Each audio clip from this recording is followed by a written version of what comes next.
عمر بن عبدالعزیز 3 بر اعظم پر حکومت کی. عمر بن عبدالعزیز، بنو امیہ، مروان 9 مہینے حکومت کی. اس کا بیٹا عبد الملک بن مروان 21 برس حکومت کی. اس کا بیٹا ولید 10 سال حکومت کی. اس کا بیٹا سلیمان 2.5 سال حکومت کی. اسی تخت پر بیٹھے عمر بن عبدالعزیز. پہلے چاروں نے اللہ کے شریعت کو قربان کیا حکومت کے لیے.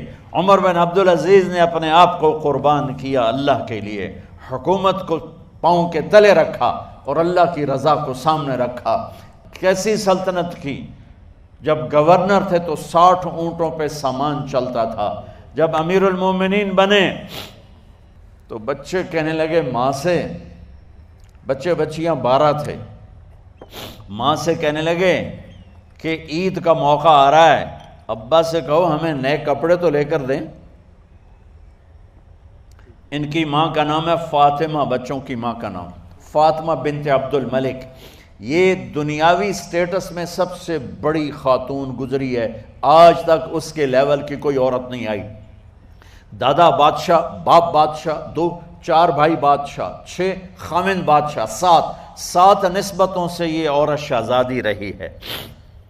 حضرت عمر گھر آئے، بیگم نے کہا بچے کپڑے مانگ رہے ہیں. حضرت عمر کہنے لگے میرے پاس تو پیسے نہیں ہیں، تنخواہ میں تو مشکل سے روٹی پوری ہوتی ہے، کہاں سے لے کر دوں؟ تو تھوڑی دیر خاموش رہیں. بیگم پھر کہنے لگی آپ ایسا کریں، اگلے مہینے کی سیلری ایڈوانس لے لیں، اس سے میں کپڑے لے لیتی ہوں اور روٹی کا خرچہ میں مزدوری کر کے گھر بیٹھے مزدوری کر کے چلا لوں گی، آپ 1 مہینے کی تنخواہ ایڈوانس لے لیں. حضرت عمر بن عبدالعزیز واحد خلیفہ ہیں جن کے دور میں 3 بر اعظم میں زکوٰۃ لینے والا باقی نہیں بچا تھا. یہاں لاہور بھی ان کی حکومت کے نیچے تھا، جنوبی اسپین فرانس ان کے حکومت کے نیچے تھا، کاشغر تک ان کے حکومت کے نیچے تھا، استنبول کے دروازوں تک ان کی حکومت تھی. 3 بر اعظم میں ایک آدمی زکوٰۃ لینے والا نہ بچا. اور اپنا حال یہ ہے کہ بیگم سے کہہ رہے ہیں پیسے کوئی نہیں، کپڑے کہاں سے لے کر دوں؟ اور بیگم طریقہ بتا رہی ہے کہ آپ اگلے مہینے کی تنخواہ ایڈوانس لے لیں، اس سے میں کپڑے لے لوں گی اور چولہے کا خرچہ، روٹی کا خرچہ میں گھر بیٹھ کے مزدوری کر کے کما لوں گی. تو حضرت عمر کہنے لگے ہاں یہ ٹھیک ہے. باہر آئے وزیر خزانہ مزاحم، انہیں بلایا کہ بھائی ہمیں اگلے مہینے کی تنخواہ ایڈوانس چاہیے. یہ تنخواہ والے لوگ بیٹھے ہوئے تنخواہیں لیتے ہیں. اس نے کاغذ قلم آگے رکھ دیا، کہا حضرت یہاں لکھ کے دے دیں آپ 1 مہینہ زندہ رہیں گے میں تنخواہ دے دیتا ہوں. آپ مجھے لکھ کے دے دیں آپ 1 ماہ زندہ رہیں گے میں آپ کو تنخواہ دے دیتا ہوں. چپ کر کے اٹھے، ایک لفظ نہیں بولے، گھر گئے. حضرت اپنی بیگم فاطمہ سے کہا بیگم بچوں سے کہہ دو کہ باپ کے پاس کپڑے لے کر دینے کی سکت نہیں ہے. اور خزانے ایسے بھرے پڑے تھے کہ زکوٰۃ لینے والا کوئی نہیں تھا. عید کی نماز ہوئی، نماز کے بعد جب ساری فیملی ملنے آئی اور بچے بھی ملنے آئے تو ان کو دیکھ کر ان کی آنکھوں میں آنسو آ گئے. کہنے لگے بچوں آج تمہیں دکھ تو ہوگا اپنے باپ پر کہ ایک جوڑا کپڑا بھی لے کر نہ دیا عید کا.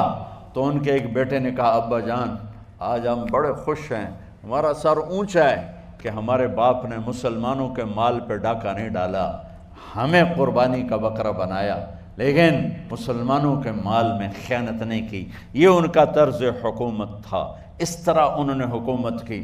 گھر میں تشریف لائے تو بیٹیوں سے بات کی تو انہوں نے منہ پہ ایسے دوپٹہ رکھا ہوا، منہ پہ دوپٹہ رکھ کے بات کریں. تو فرمانے لگے کپڑا تو ہٹاؤ، دوپٹہ کیوں رکھا ہوا ہے؟ تو گھر کی خادمہ زور زور سے رونے لگی، کہنے لگی امیر المومنین آج آپ کی بیٹیوں نے کچا پیاز توڑ کے روٹی کھائی ہے تو وہ اس کی بو ہے منہ میں، آپ کو بو سے نفرت ہے اس لیے منہ پہ کپڑا رکھ لیا ہے. تو حضرت عمر اتنا روئے کہ ان کی داڑھی تر ہو گئی. کہنے لگے آخر میں جب تھوڑا آسرے میں آئے کہا میری بیٹیوں تمہارا باپ تمہیں بڑے اچھے کھانے کھلا سکتا ہے لیکن میں جہنم کو برداشت نہیں کر سکتا، میں جہنم کی آگ برداشت نہیں کر سکتا. اب مرنے کا وقت آ گیا. جب وہ گورنر تھے تو 60 اونٹوں پہ ان کا سامان چلتا تھا، اور جب وہ امیر المومنین بنے تو عیادت کے لیے لوگ آ رہے تھے تو سالے عیادت کے لیے آئے، فاطمہ کے بھائی، کپڑے دیکھے امیر المومنین کے تو بہن کو ایک طرف کر کے فرمایا، بڑے نیک سرداروں میں سے تھے یہ مسلمہ بن عبد الملک، کہنے لگے امیر المومنین کے کپڑے تبدیل کروا دو، لوگ پوچھنے آ رہے ہیں تو میلے کپڑے اچھا نہیں لگتا، کہا جی بھائی کرواتی ہوں۔ اگلے دن جب وہ حال پوچھنے آئے تو پھر وہی کپڑے تھے، تو انہوں نے ان کو الگ جا کر کہا بہن میں نے تمہیں کہا تھا کپڑے بدلوا دیتی، کیوں نہیں بدلوائے؟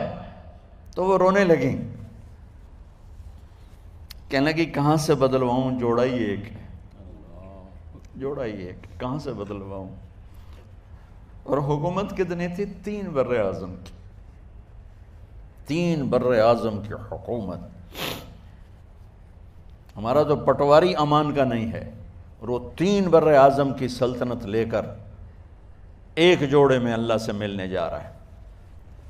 ان کو زہر دیا گیا، جب ان کی موت کا وقت قریب آیا تو انہوں نے رجا بن حیوہ کو بلایا، سننے والی بات ہے بچوں، ان سے فرمانے لگے سنو میں نے 3 بادشاہوں کو قبر میں اتارا، اب بچیاں تو قبرستان جاتی نہیں، ہم تو اپنے ہاتھوں سے قبر میں اتارتے ہیں اور اوپر مٹی ڈالتے ہیں اور اوپر اینٹیں ڈالتے ہیں اور پھر منو مٹی میں دبا کے واپس آتے ہیں، یہ منظر آپ بچیوں کے تو دیکھنے کا بھی نہیں ہے۔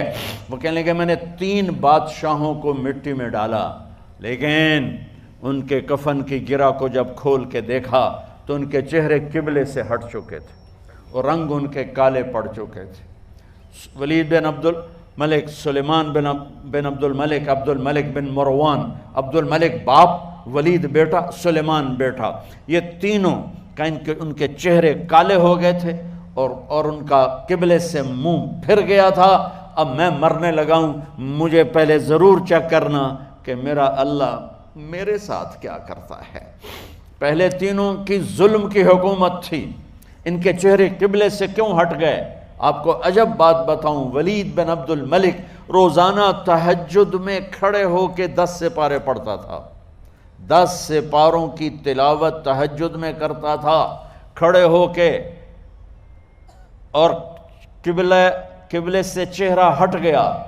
سلیمان بن عبد الملک تہجد گزار، چہرہ قبلے سے ہٹ گیا، ظلم کیا، ظلم کیا، ظلم کیا، خون کو پانی بنا دیا، حکومت پر شریعت کو قربان کیا، رشتے ناتوں کو قربان کیا۔ اللہ نے قبلے سے چہرے، نمازیں منہ پہ مار دی، روزے منہ پہ مار دیے، حج زکاتیں منہ پہ مار دی، تہجد ان کے منہ پہ مار دی، اور ان کے چہروں کو قبلے سے ہٹا دیا اور رنگ کالے کر دیے۔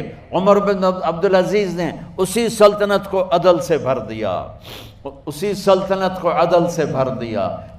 جب ان کا انتقال ہوا،